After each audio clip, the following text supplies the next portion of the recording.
My fiance and I are both 36 years old. We're looking to start a Brady Bunch. We've got 5 kids between 10 and 12 between us. Oh, wow. The Between reason 10 and, wait, between 10 and 12? Is that what you said?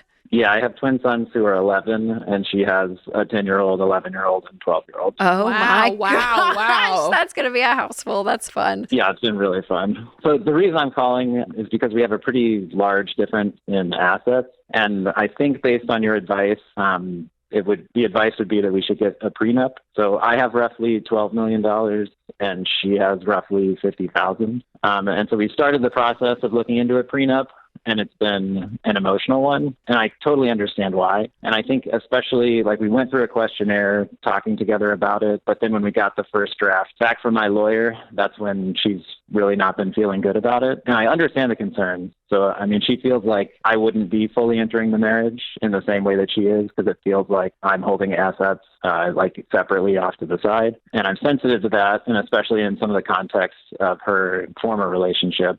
And so I'm just looking for maybe more clarity and what you guys would recommend.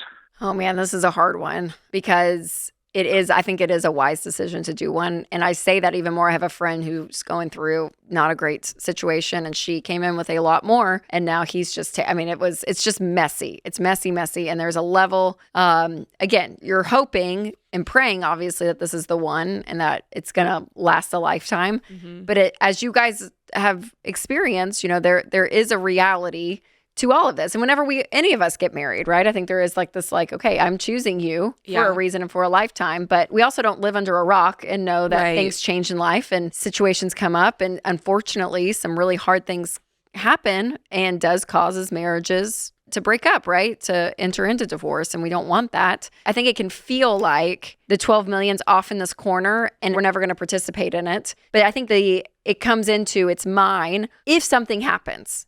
But up until that point, it's ours. We're sharing assets. That's a good point. We are living our lives together as one. But for some reason, if something ever happened in a divorce, this part still goes back to me. Does that make sense? I wonder if framing it... That's a good way to frame it, because that actually... With her, because it can be hers, right? You guys can share in this. It's the only time it's not hers is if you guys legally go through a divorce. Does that make sense? Yeah. It totally makes sense. And that is how we want to live going into the marriage. Yeah, and it sounds like that's and that sounds like your attitude, because you're going to take some of our money and we're going to buy a house together with this money and use this money for our family. So I think it's such a fine line, Derek. I mean, it's so hard, but I think I would keep and bring in a third party if there's a great marriage counselor or therapist. Honestly, it's something to think through and even get other opinions.